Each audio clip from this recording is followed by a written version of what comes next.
Greetings everyone, this is Bob Barboza coming to you live from beautiful downtown Long Beach, California. This is Kids Talk Radio with a special feature that we're doing.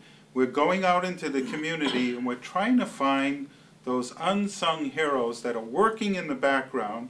Not many people know what they're doing, and we need to tell their stories. There's no doubt about that. And I have a special guest with me in the studio right now, Bob Cabeza. Who is Bob Cabeza? Well, Bob Cabeza is a guy that's been doing youth work for the past 26 years of his life, and I'm 46 years old. So I've been in Long Beach now for 16 years of that, and I'm the executive director of the YMCA, the Downtown Community Development YMCA here in Long Beach.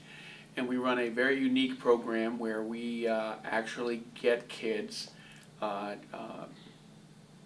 digitally oriented, give them high-end digital media skills, and help them get into college and help them use those skills for both their academic work and also transfer those skills into the workforce. And so, Les Peters and I created this program back in 2000, and we never envisioned it taking off the way it did. Now wait a minute, this is no ordinary program, because the word on the street is this. This is an extraordinary program. This is probably one of the best programs in the country. I know this guy's very modest, but when Apple Computer told me about this particular assignment, and they said, you better get down there and meet this guy, Bob. And I've been here for about a month now, in and out of this building, and there's more here than what meets the eye. But going back on who is Bob, you went to college where? San Jose State. I graduated, I majored in journalism, so this is right up my alley. Oh, boy. Interviews, and actually wanted to be a news reporter, and ended up working for the Y during the summer while I was in school. And when I graduated, I couldn't get a job in the newspaper field, reporter business. I wanted to be a foreign correspondent at one time. And a friend of mine said, well, why not work for the Y professionally? And so I got hired on as a program director of the YMCA, and the rest is history. Wow. And like I said, I've been doing youth work in the Y. I'm really more of an outdoor educator. I've done camps and wilderness retreats and things like that for years, backpacking trips. And now I fly a desk, and I'm an executive director at a branch. Now, Apple Computer has really shown you some special attention. How did you earn that? Well, we kind of grew along with the technology. Apple was there from the beginning. I had a really good friend, and I'll name names, Michael Hoy, who actually read our proposal and acted as a free consultant with us on what we wanted to do with helping kids tell a new story with a new medium, which was movie making. And Apple had just come out with remember the bubble IMAX, the blue bubble IMAX? Oh yeah. With iMovie, and it had just come out, and we were one of their first community agencies that purchased a large order and started using it as a community voice for teenagers. And so as Apple grew technologically, so did we.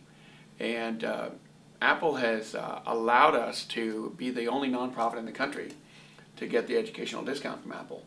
And through the process of this whole journey, they named me an Apple Distinguished Educator. I'm the first non-teacher in the country to be named an Apple Distinguished Educator. Wow, yeah. And so it's quite an honor. And they've just been big supporters of our program and what we've done. And we've grown from just movie making to web design, graphic design, digital movie making, special effects, music mixing. We do AV for conferences. I mean, we do it all here. And the real key is to teach kids high-end, corporate-grade, 21st century learning skills, where they can actually transfer the skills they learn with the technology into school or in the workforce. Because technology is just a 21st century paintbrush. It's a way for people, and teens especially, to create and to use it for a community voice, to use it for artistic expression, to help them kind of bring precision to their passion.